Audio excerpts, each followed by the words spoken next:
autre domaine, c'est les beaux-arts. Donc,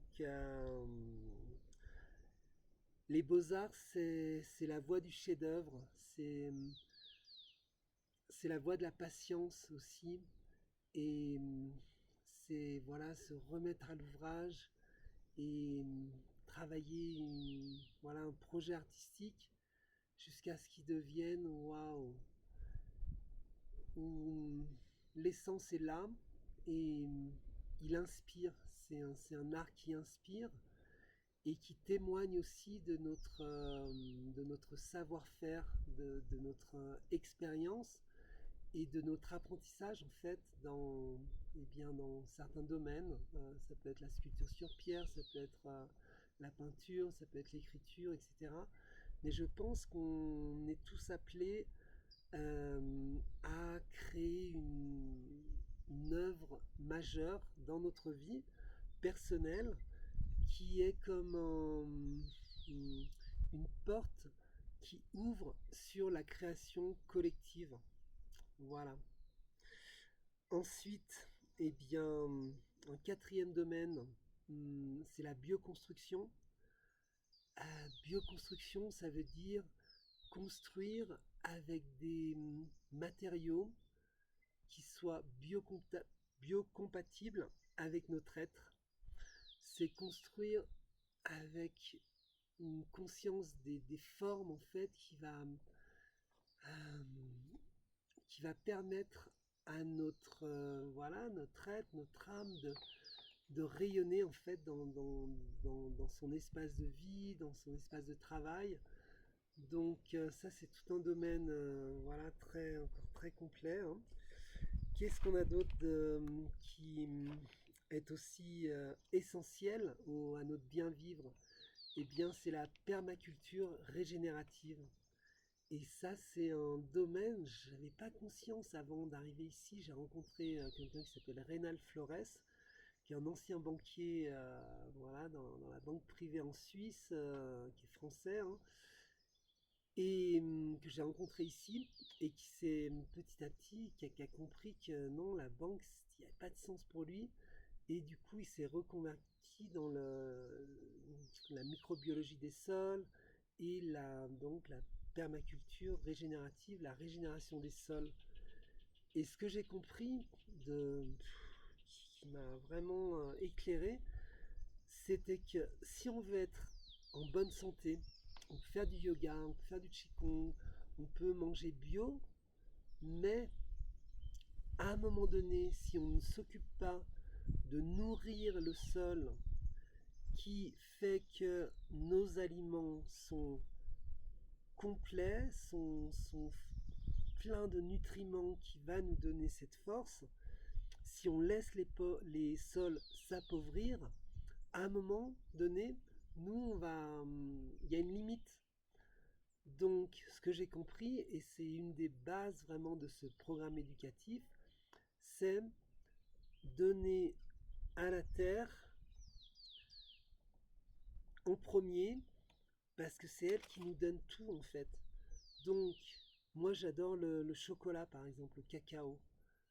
Eh bien, et là on a des producteurs de cacao à 5 heures d'ici. Donc l'idée c'est de faire un partenariat avec ces producteurs de cacao, de lancer un programme de régénération des sols pour que chaque année le cacao il soit meilleur, il ait plus de goût, il ait plus de saveur, il soit plus riche. Et du coup, l'expérience qu'on va faire quand on va boire ce cacao, chaque année va être eh bien, meilleure.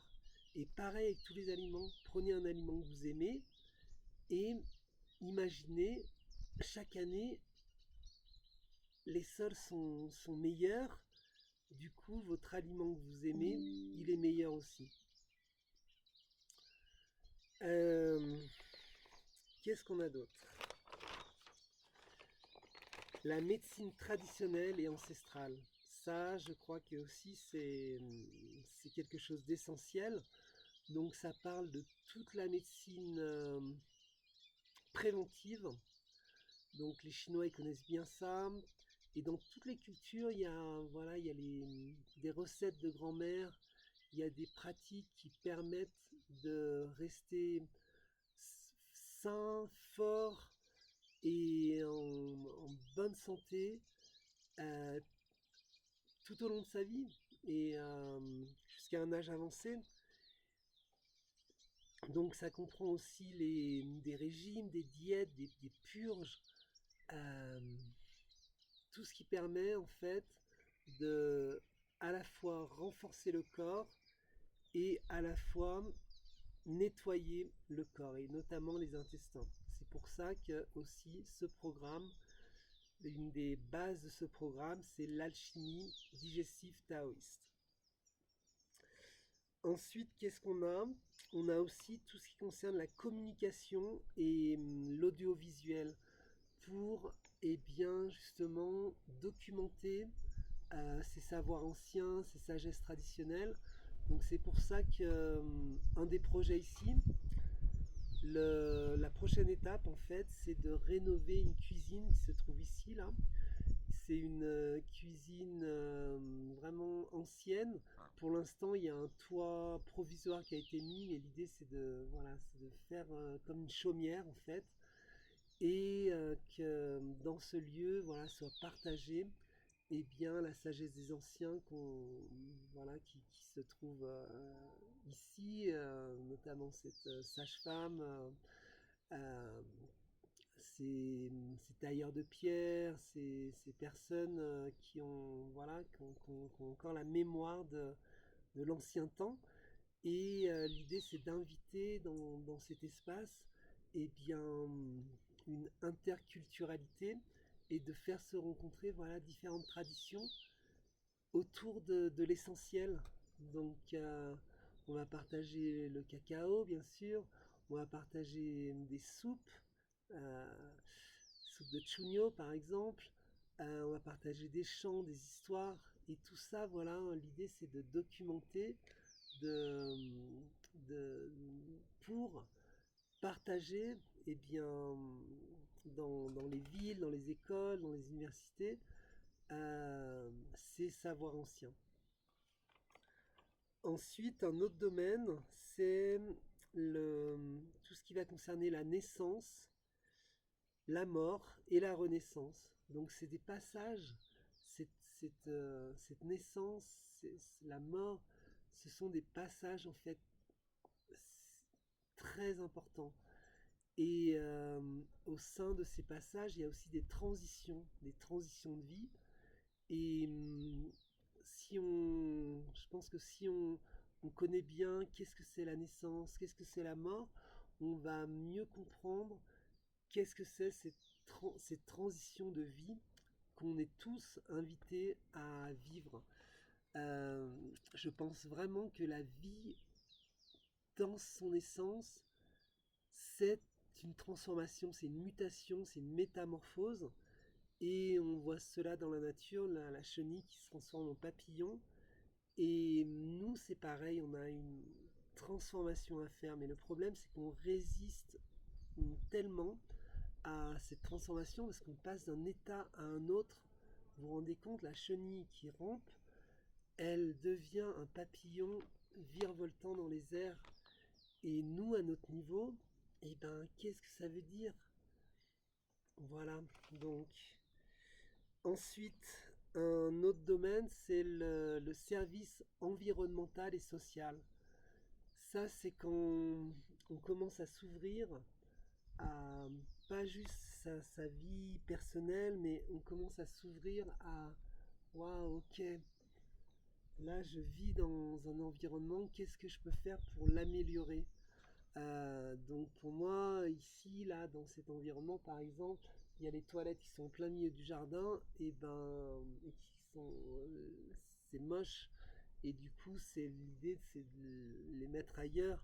Ces toits en tôle, et bien de les remplacer par toits en chaume ou toits en, en tuile. Voilà, quelque chose de beau.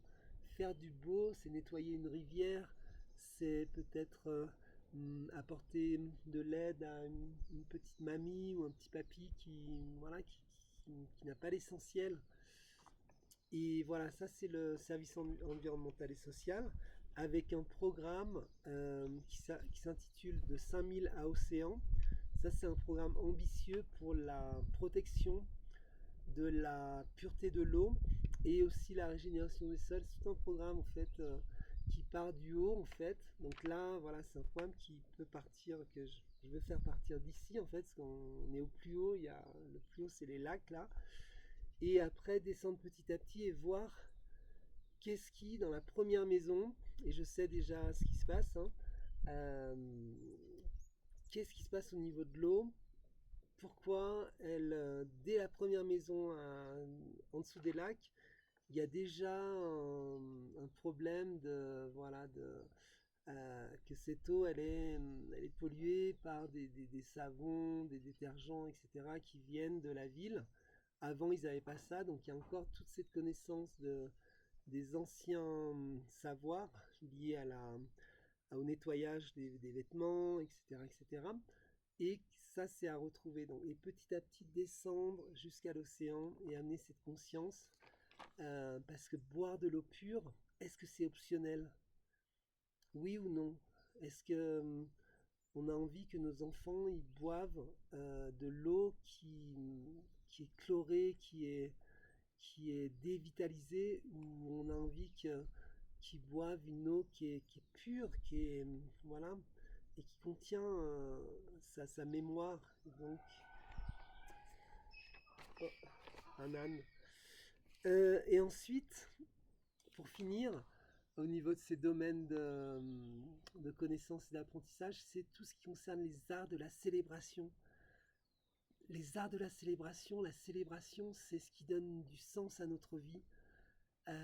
Parce que sinon, sans ça, ben, ok, on est là, on travaille et tout, mais qu'est-ce qui donne du sens vraiment à cette vie? C'est la célébration, c'est l'union, et pour moi cette célébration, c'est la plus haute expression de cette célébration, c'est le mariage spirituel.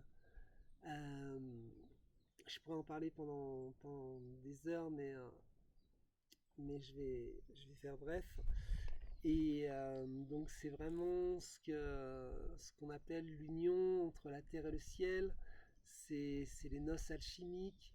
C'est quelque chose qui se passe en soi, mais qui se passe aussi, voilà, c'est quand on s'ouvre à l'unité en fait.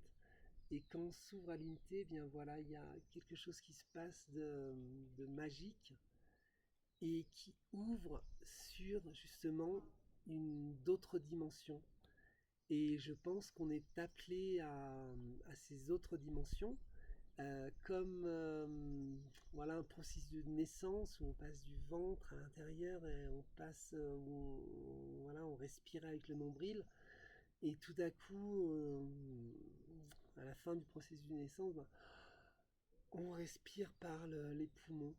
Et je pense que on a encore une naissance à vivre qui va nous amener à une autre dimension. Et pour accéder à ces dimensions, c'est plus une dimension individuelle, c'est une dimension collective, collective dans le sens d'un retour à l'unité. Voilà. Donc, bah, écoutez, ben, je voulais vous présenter un petit peu ce projet, cette vision que j'ai reçue et qui, je pense, chacun d'entre vous peut se reconnaître dans un de ces domaines, peut avoir envie de participer, de rejoindre ces programmes. Et voilà qu'ensemble, eh bien, comme le dit le sous-titre, eh bien, nous construisions un futur brillant, enraciné dans la profondeur de notre passé. Voilà. Eh bien, à bientôt. Merci.